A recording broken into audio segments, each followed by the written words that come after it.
All right. Okay, good morning, everybody. I hope you're all doing okay.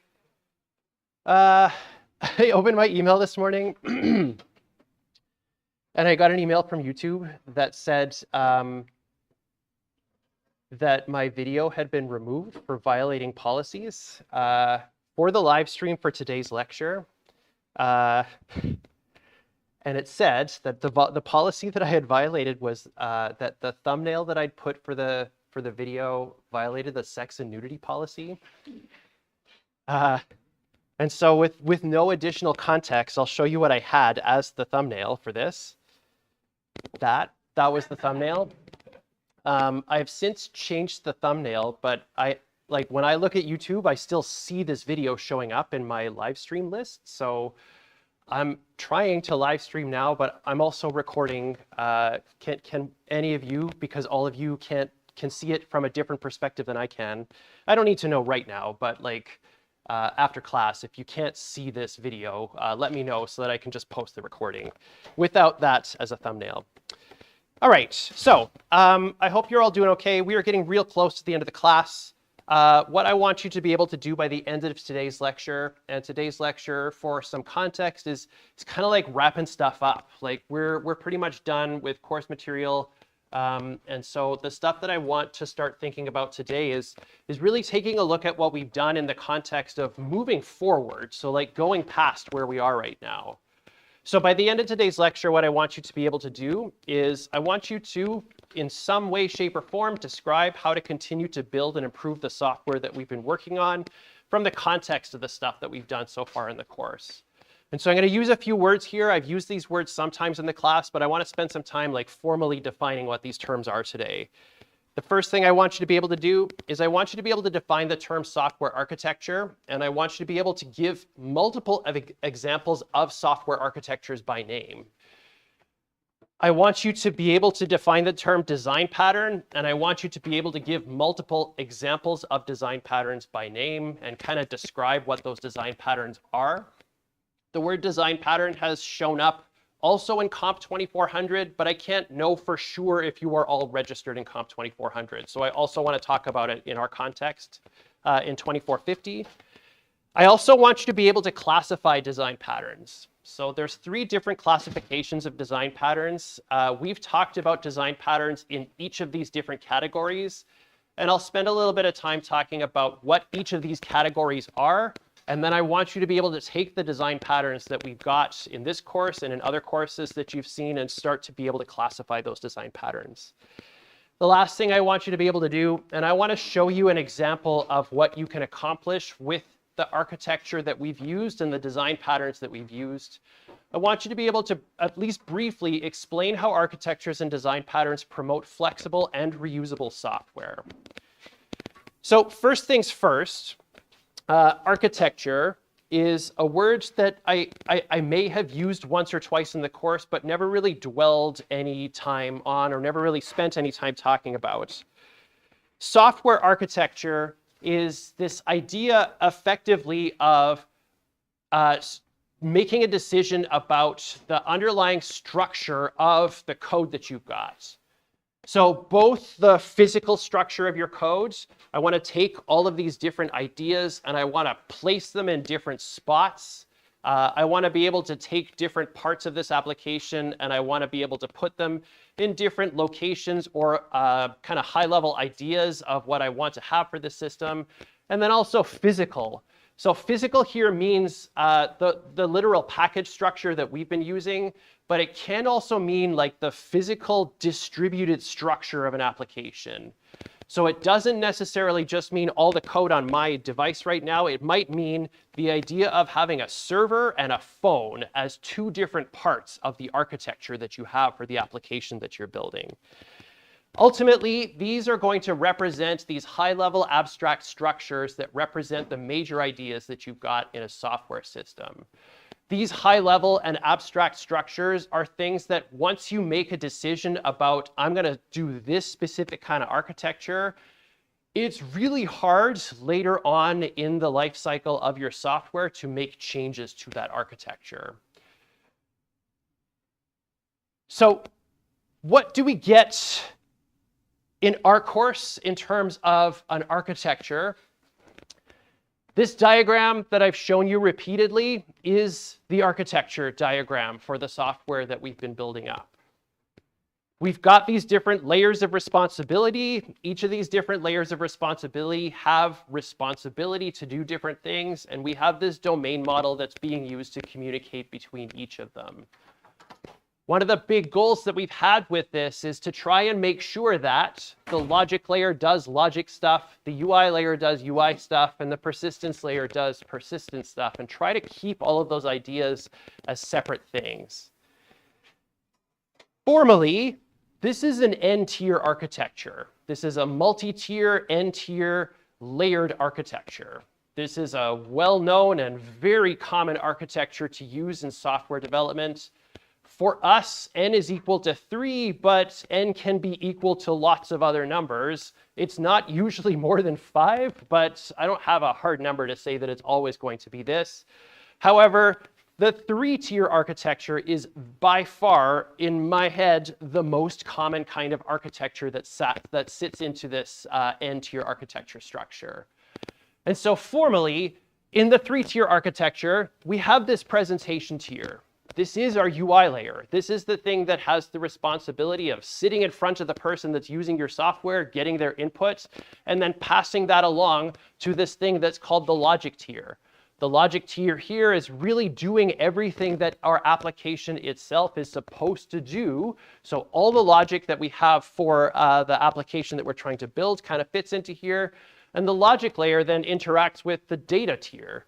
The data tier has this responsibility of taking our domain model objects and state ultimately and transforming that into something that can be put into a persistent storage mechanism. So things like a database, or in our case, something like JSON, some plain text file that we can do this.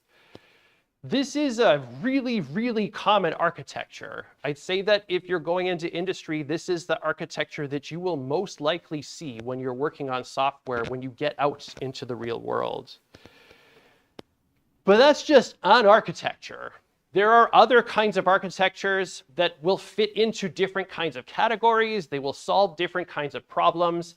They will be better suited for different kinds of problems.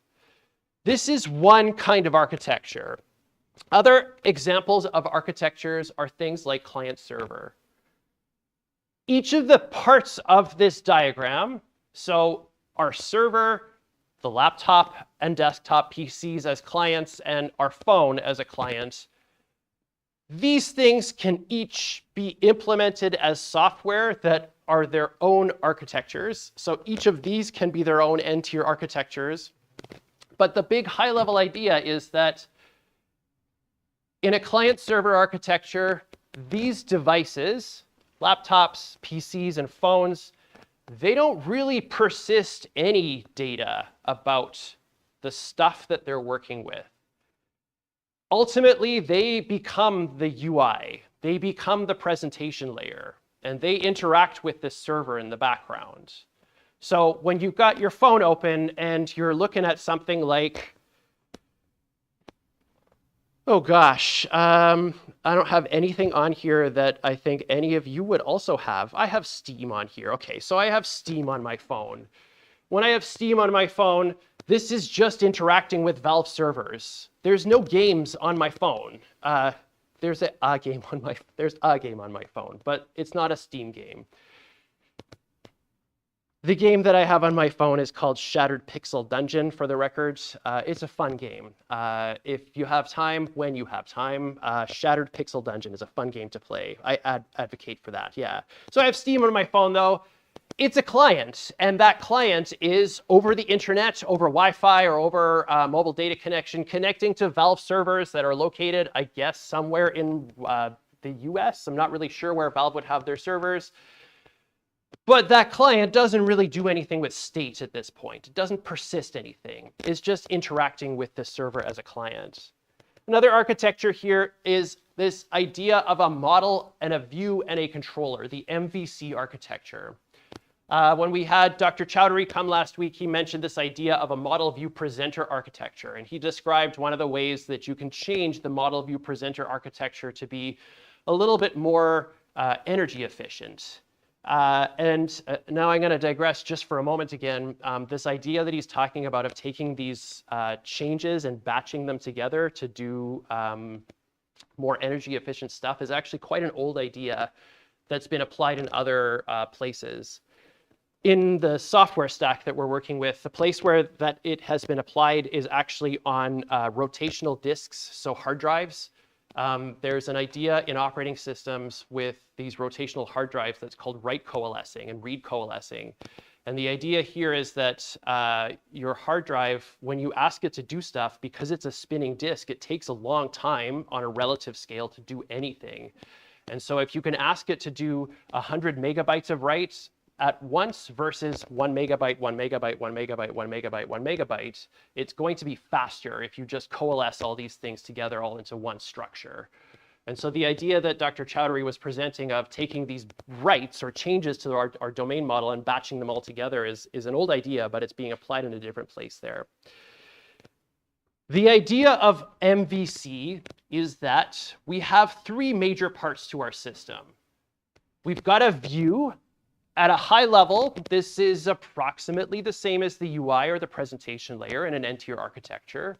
This is going to be how the person that's working with your software sees what's going on. This is their view of the underlying system. The user is going to interact with this view by asking this other structure that's called the controller to make changes to the data model. At a high level, if we look at this from the lens of what we've been doing in this class, this looks a lot like what our logic layer looks like. This is going to have the responsibility of coordinating the changes that are supposed to happen with our domain model objects. The model is our domain model. It's literally the same thing as what we've got in our structure right now.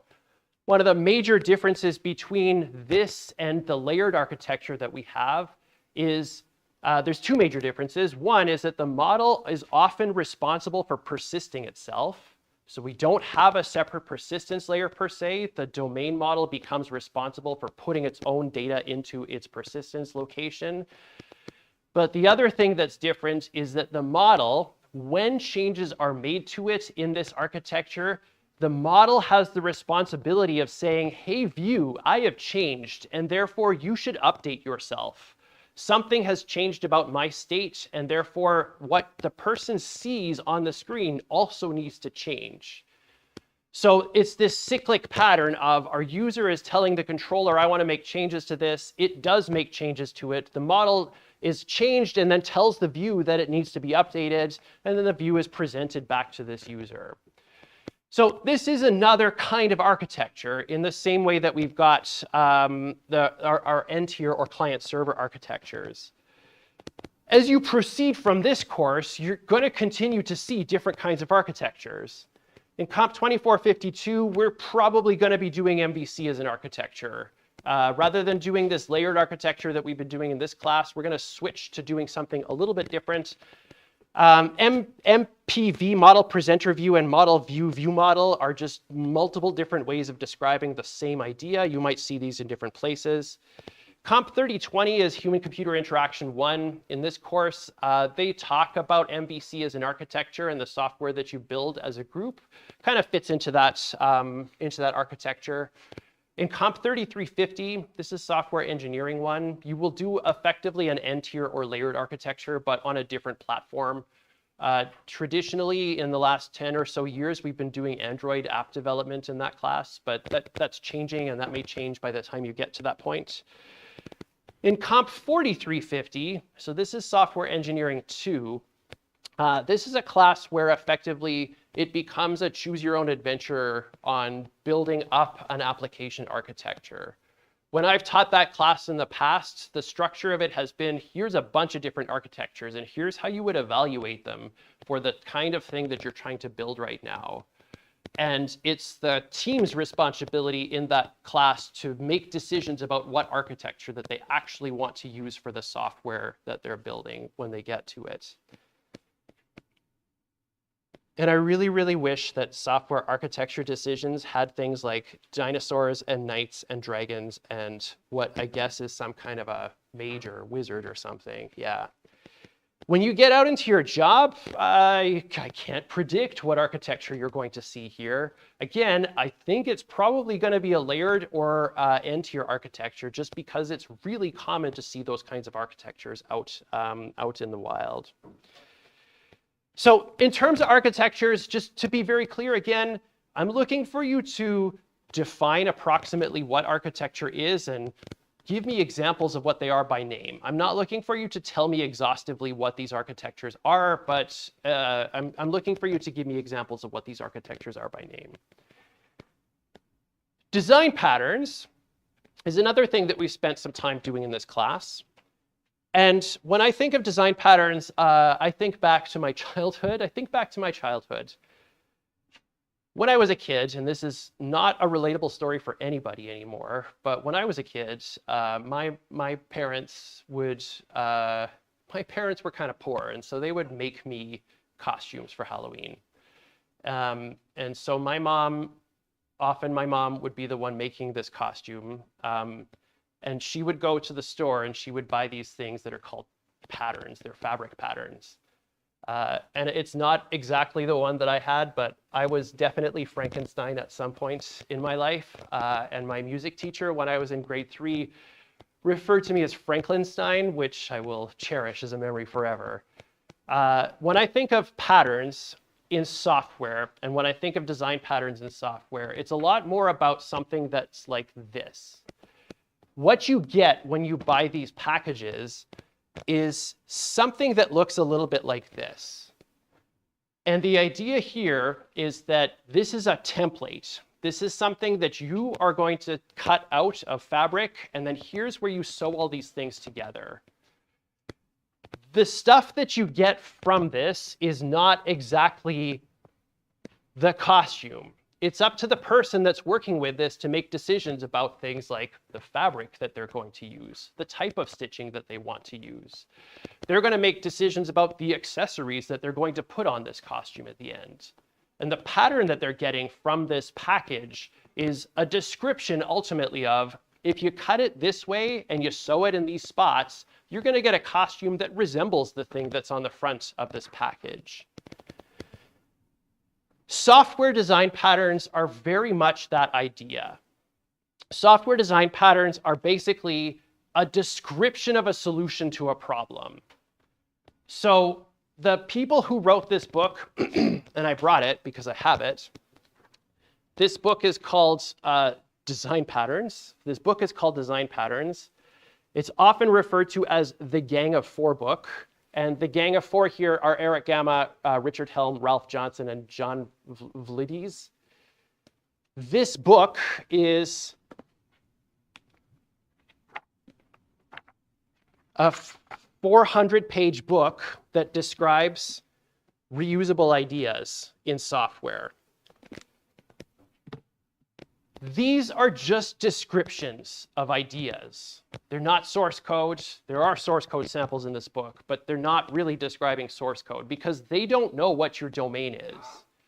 These are descriptions of a structure or some big idea that you can use in the project or in the software that you're building to solve problems that show up really often in software development. And so you've seen a bunch of patterns. You've seen a bunch of patterns, I think, going all the way back to your first year classes, I think. I'm going to ask you this, but I think you've been seeing this since at least 1020. One of them is the composite pattern. This is something we've been doing a lot in this class. The idea of the composite pattern is that rather than using inheritance, we're going to focus on building up the structure of these objects by effectively embedding them within each other. This is a pattern that we've used extensively in this class, and you might have been using it in Comp 1010 and 1020, not 1010 so much, more 1020, without really even knowing about it. There's the builder pattern. I think I've actually said the word builder pattern in this class before, but that's a slip of my tongue. I never meant to do that when I was talking about it. The builder pattern here is I want to delegate the responsibility of constructing complex objects to some other class. I want to give that responsibility of constructing an instance of this thing to another class in cases where I want to do complex things like validate the values that are being passed to my constructor, Or I want to be able to construct many different kinds of instances. So we didn't use it this way, but another way that builder is used is if there's many different configurations of a class that I want to build, I can use this builder structure to do that. Yeah. So far with this simple builder pattern that we have just one build function that builds an instance of a class. Is it common to have multiple builders that each have different configurations? No. So the question is it normal to have different build methods to have different configurations? More traditionally, the builder pattern is structured in the way that it is such that if you have a constructor that has 15 different arguments and not all of them are required, I want to be able to have 15 different methods in my builder, set the things I want to set, and accept defaults for the other things. So I would create an instance of the builder, call only 3 of the 15 possible methods, and then call build and get this constructed object. And the 3 methods that you call versus the 3 methods that I call might be different, but they're both valid objects. We've been kind of overloading the purpose of a builder in this class to have validation responsibility. And this is me and my opinion, I think that's a good idea, but it's not necessarily the same way that you're always going to see this out in the wild. But again, it's a lot more about, I want to have one build method, and I want to be able to choose which methods I'm actually going to call to make changes as I construct this thing. Yeah. Another that you've seen is maybe singleton. I've heard some of you talk about this singleton idea before, and so I have to ask you, did you see this in Comp 1020? Yes, okay, so you've seen this pattern. Was it described to you as a design pattern? Hand wavy and no. Okay, so singleton is a design pattern. This is a design pattern that effectively allows you to only ever make one instance of an object. So when we have our constructor, in theory, we can call it as many times as we want and make lots of instances. Singleton here, the idea is make one public static instance of this thing, and that's the only thing you can ever use, or one static method, and that's the only instance that you'll ever be able to get from that class. Iterator, I know you've seen in Comp 2400. So if you're not in Comp 2400, the idea of an iterator here is I want to be able to add to my class methods that are necessary to step through an internal collection one at a time without having to expose to the other classes that are using this. I have a list inside of me. I just want methods that allow me to get next and next and next and next, as opposed to having to give out the list that I have internally. Adapter is something that we've used in this course, and I definitely have not used this word. The adapter pattern is one where you take an existing interface and you wrap that with your own interfaces. The place that we've seen adapter in our class is in our persistence layer. The persistence layer classes that we have implemented in this course are using another interface. They're using this JSON construction interface, and they're using JSON as a format. But we've written our own class to wrap those implementations with our own domain model and with our own interface.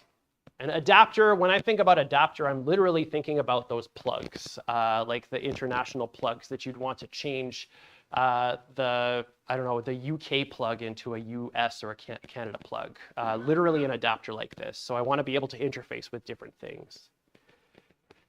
So those are the patterns that we've seen up to this point, and there are 3 major types of patterns. There are creational patterns. These are patterns that are generally about things like making instances of things. These are for creation purposes. There are structural patterns. Structural patterns are about how you're going to organize these high-level ideas that exist in your systems. And there are behavioral patterns. And behavioral patterns are about exposing specific kinds of behaviors to the other kinds of classes that are working with your system. And so given those descriptions and the patterns that we've seen so far in this course, I'm going to ask you to classify these things. So I'll hold this up here for a couple seconds, and then I will switch over to Mentimeter, and we will run through this together.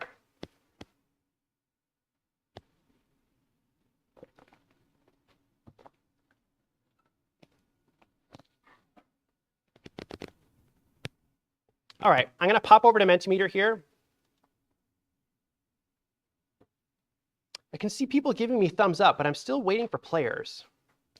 Can you connect? Okay, I'm going to hit refresh. I would like you to all politely close your eyes so you don't see the answers to my questions. Oh, okay. Okay, good. All right, it's fine. You can open your eyes. Okay. All right, so let's get started.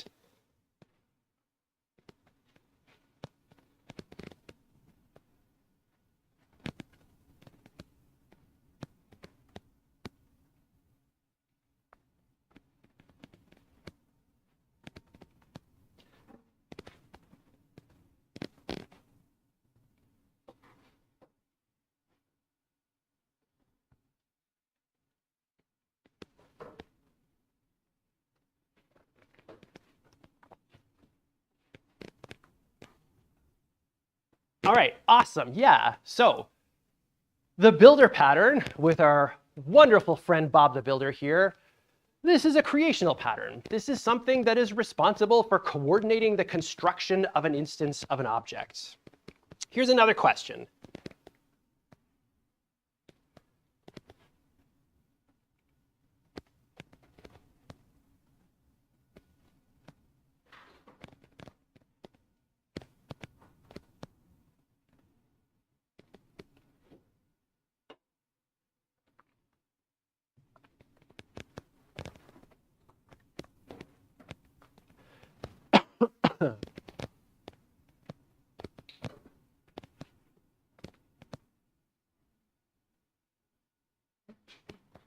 Okay, awesome. Yes. Our composite pattern is very much a structural pattern. And structural here again is we're basically making decisions about how to organize the relationship between these things. So composing our objects and classes of other classes is a way that we're going to structure this stuff. Here is a question about our adapter pattern. And here's an example of those plugs that I was talking about.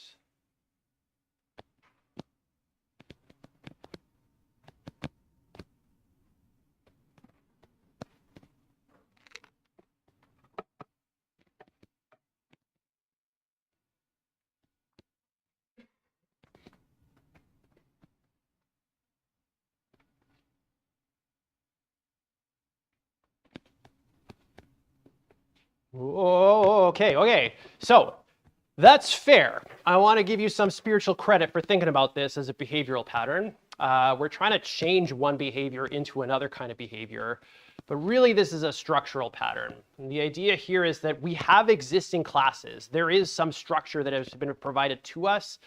We have our own existing classes. We have our own structure, and we're trying to map those two structures together by embedding this third class in the middle that has the responsibility of doing this transformation of one structure into another structure. Again, I want to give some credit to this idea of, yeah, maybe this is behavioral, because there is a lot of moving parts in this idea of taking this one structure and transforming it into another structure. But this is a structural pattern that we've got.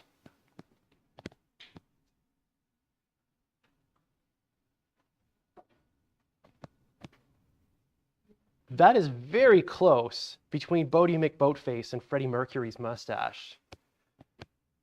Bodie McBoatface also feels like it's going a long way back at this point. Now I can make you all feel old. Yes, okay.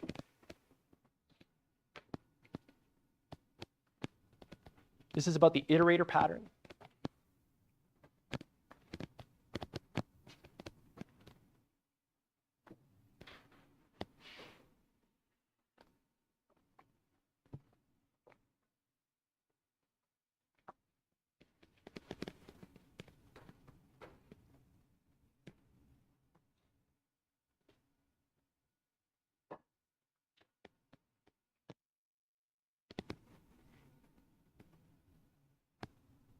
Awesome, yeah. So our iterator here is definitely behavioral. We're exposing a new kind of behavior for the thing that we're adding this iterator idea to.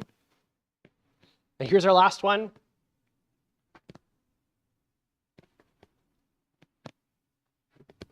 Singleton, not single toe.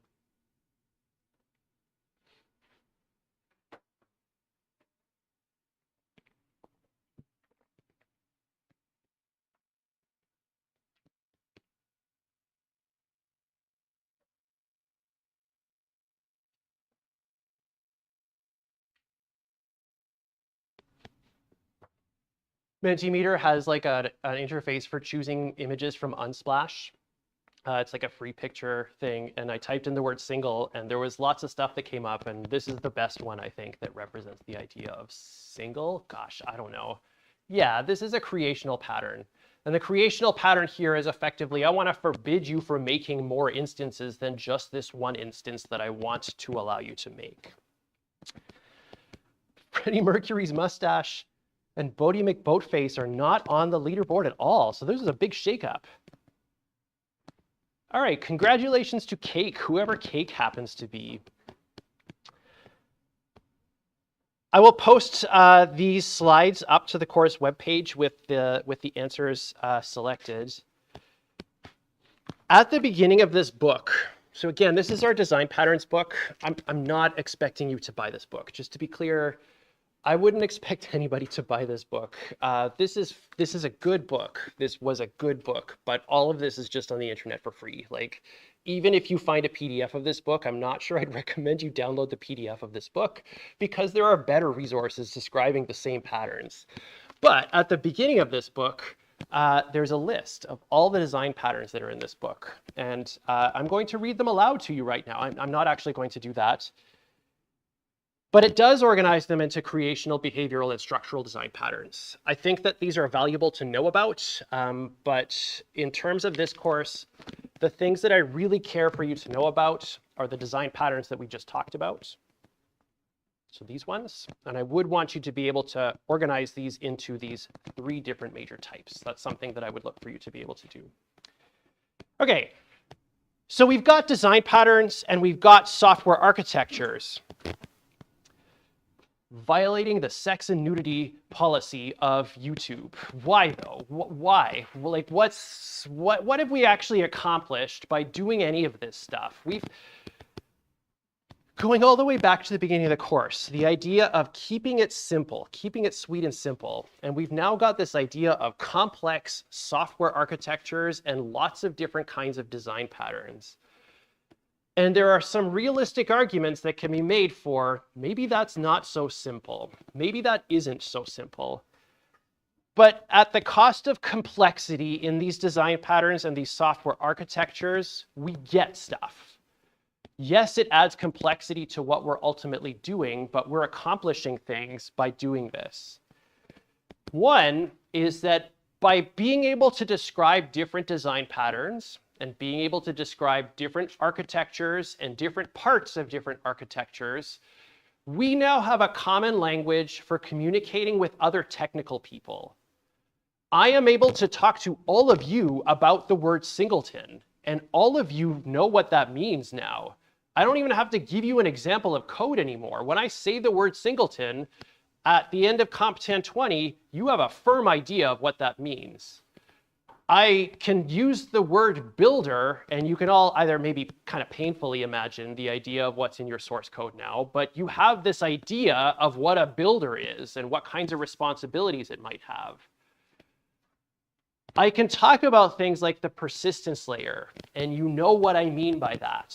It doesn't even matter what programming language I'm using anymore. When I use the word persistence layer, you have a clear idea of what the responsibility of that is, whether it's C# or Java or Kotlin or Rust or Zig or C or C++ or whatever you happen to be using. You have some sense of what the responsibility of that thing is going to be. And so when you get out into the workplace, you already have some common language to be able to interact with your team.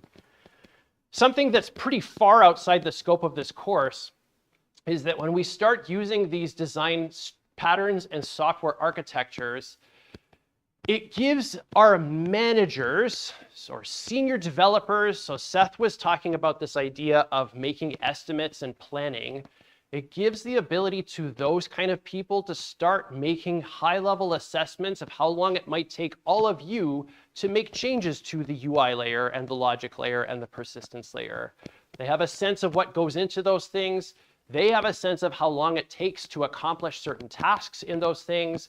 They have a sense of the kinds of design patterns that you already have in the system, the kinds that you might be using. They can make reasonable estimates of how long it's going to take you as a junior and then a senior to do the same kind of thing. They have the ability to take these, put them into time so that they can talk to the client and say, yeah, this is going to take us 3 months to accomplish all these tasks, given how much time I think each of the things are going to take for us to do. But the thing I want to focus on here, and the thing I want to convince you about, is this idea of flexibility and reusability of the software that we've written. This idea of taking our builders, this idea of taking this builder design pattern and applying it and kind of mushing it together with validation means that I can take this domain model that I built up, that domain package that I've got, all my exceptions that are in it, all the classes that are in it, and without re-implementing validation, I can take this domain model and stuff it in another project. It might be for a different piece of software, but if it uses the same common domain model, I don't have to do all that validation in that other project. I can just get the validation of this is what's defined to be valid in the context of my domain from the domain model classes that I've got. With an n-tier and multi-tier or layered architecture, I can replace entire layers of my application, and I can reuse the existing components in the replacement. I can take this UI and I can switch it out completely. I can take this persistence layer and I can switch it out completely. And in the middle, my logic layer and my domain model, they don't need to know anything about that. I can use SQL, and I'm going to do that by re-implementing this interface that I've defined.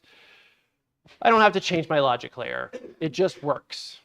I can re-implement a new UI, and I can use my domain model and logic layer and persistence, and none of those things have to care about what is actually being used to interact with the system that I've got. And so to that end, what I've done is I have added to our project here. I'm going to make this just a little bit bigger so that we can all see it. I've posted this up on the course webpage to 2 links to different branches that are in the repository that we've got. The first branch that I want to show you is this one. This branch is called Battle GUI. And I'm going to have to make one small change to my project. What I've done here is I've implemented a UI for this project using something called JavaFX. Have any of you heard of JavaFX before? A couple of nods, yeah. It's a GUI building toolkit. This is a way for me to make GUI applications for Java. And I'm going to have to change to this. I'm going to have to change. Oh my gosh, now I can't find it.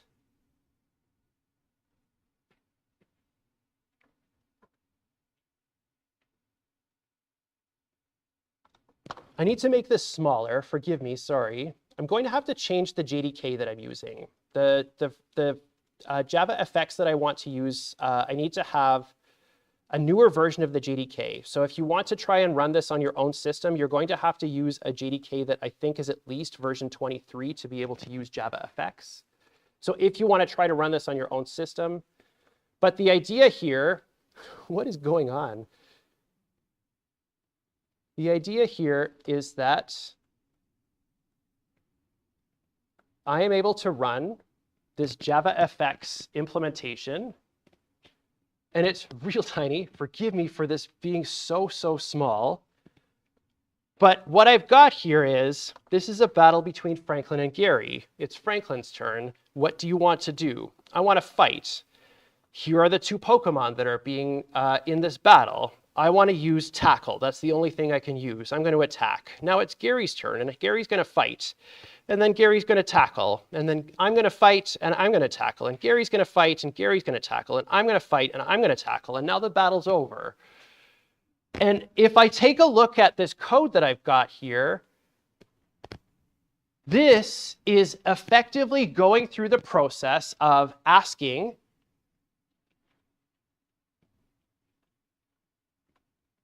our logic layer to do the attack. And this is asking our logic layer to maintain the state of the battle that we're working with. And I have things like, I'm catching this kind of exception. So if I have no PP left, let me quickly make a change to this. If I can, this is kind of going all over the place with this window needing to be resized. I'm going to change this now to 1. I have a max PP of 1 for this specific move. I'm going to stop this, and I'm going to rerun this JavaFX implementation.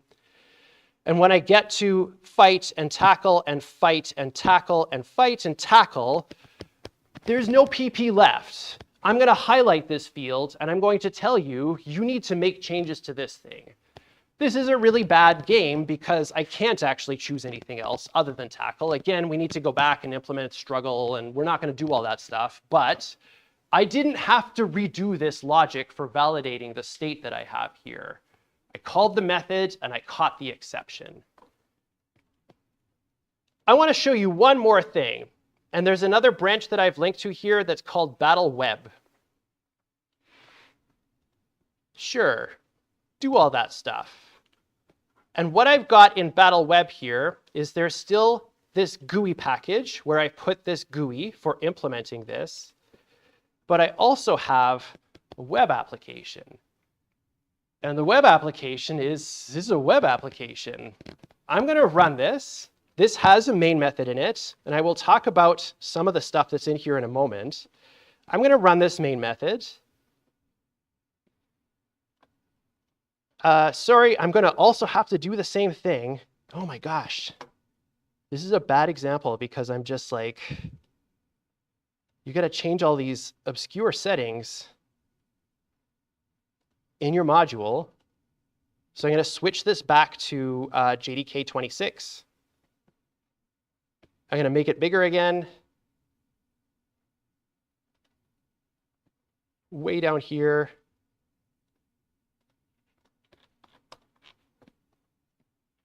I'm going to hit play on this. I'm going to run this. This is starting a web server. I'm going to go to a special place in my web browser. I have to go to localhost. Localhost is the domain name that describes my own machine. I have to go to a special port, so colon and then 8080. And I have to go to this web page that's called Battle. And I can zoom in on this. OK, Battle is a battle between Franklin and Gary. And it's Franklin's turn. And I want to fight. And I want to tackle. And I want to fight. And I want to tackle. And I want to fight. And I want to tackle. And I want to fight. And I want to tackle. And I want to fight. And I want to tackle. The battle is over. And this web interface, when I come back here, and I'm going to take a look at this class here that's called Battle Controller, it does things like call do attack. And do attack in my JSON persistence code don't know anything about the UI layer that's sitting in front of this. And I'm going to make that change again. I'm going to make that change to my web application code here so that one of my trainers has a Pokemon that has just 1 PP. I'm going to stop this, and I'm going to start it again. And I'm going to go back to this web page. I'm going to go back to Battle. So I'm going to go back to the start of this operation. I'm going to fight and tackle and fight and tackle and fight and tackle. There's no PP left for this move. And I'm able to say this because I caught this exception. And I'm able to tell this UI, this is how you should render that exceptional state so that the person sitting in front of the web browser window now knows what they need to accomplish. Again, this is a terrible game because I can't choose anything else, and I'm stuck in this state forever now. But the idea here is that I've been able to switch out this text interface for both a graphical user interface and a web user interface using the same backend without having to make any changes to my backend to accomplish that. I want to show you a couple of cool things because I think these are cool things about what we've done with this implementation. So I'm looking specifically at I'm looking very specifically at the web implementation for this. So this is the web branch. When I did this, I used a piece of software framework or a library that's called Spring. Spring is outside the scope of this course, just to be very, very clear. It's outside the scope of this course, but one of its primary use cases is for dependency injection. And so what we are able to accomplish with Spring is I can go and I can have this main method that says, I want to run this thing that's called webapplication.class. That's the file that we're currently looking at. This file has this annotation, so that @ symbol and then a name here.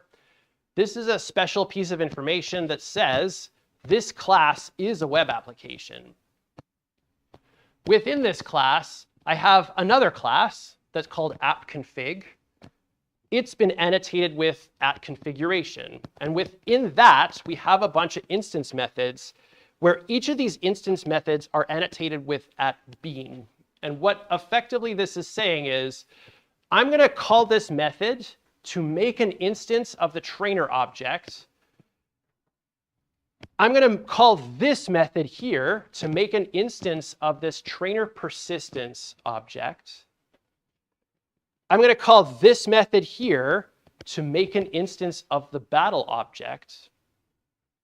And in the other classes that I've got, battle controller here, this now is my UI layer. This class takes as input for its constructor the dependency that is battle. And Spring just does all that for us. There is a battle bean, so I will inject it into this constructor when I create an instance of this class. The battle bean itself has dependencies on these trainers and persistence layers. I'm going to go back to that web application thing. I will just inject an instance of trainer and an instance of trainer and an instance of trainer persistence into this method when I'm constructing this. So I just get these pre-populated dependency injected instances of these classes with a lot less work and pain than having to do this all in my main method. But gosh, there is so much magic involved in this.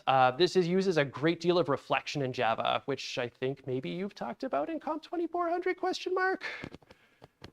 A little bit. One person says a little bit, and everybody else. Is this an event-driven program?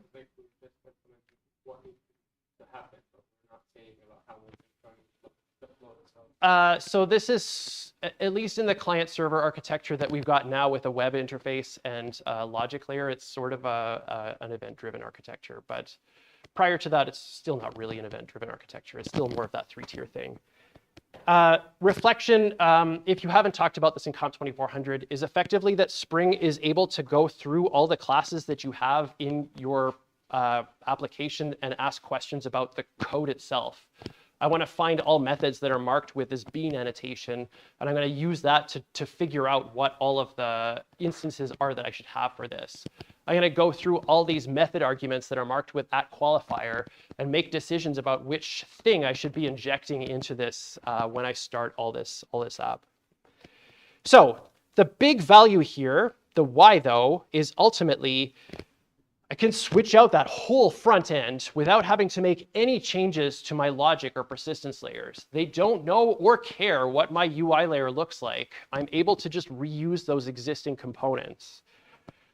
So at this point, you should be able to define the term software architecture, then give examples of software architecture by name. You should be able to define the term design pattern and give multiple examples by name. You should be able to classify design patterns, and you should be able to explain how architectures and design patterns promote this idea of flexible and reusable software. That's it for today. Thank you all for coming out, and I'll see you on Wednesday. Bye, everyone.